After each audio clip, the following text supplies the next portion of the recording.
Az oldalról indulna el befele.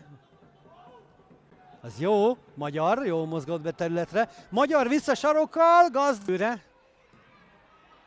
Hornyák. A szép gazdag még mindig. Most próbálkozik egy átlövésre, egy nagyon nagy védés, és még egy óriási... Szét Varga kapujára, majd ismét Magyar próbálkozott, Hudákról fordult le szépen, majd lőtt egyet, Vargán... Ne lehessen gyorsan elvégezni a szabadrúgást, Magyar adja be. Magyar, de jól csavarodik, és ott a gól! Hoppá! A 39. percben már csapatunk vezetett egy kis szöglet után, a 71. percben aztán jött a második csákvári gól.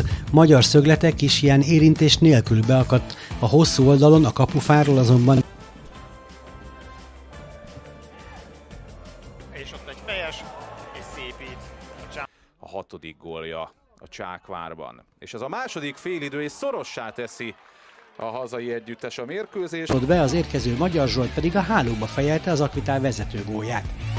Az idényben 5 gólpasszt viszont már kiosztott eddig, tehát inkább az előkészítésben jeleskedett. Mindössze 5 perc telik el, és egy óriási lövés. Ez a nagy gólok napja volt a magyar. Se kezdtük jól, újabb gólt kaptunk. Az 50. percben Magyar gyönyörű szólója után kilőtte a jobb alsót. Újra 2 gól az előnye a Csák.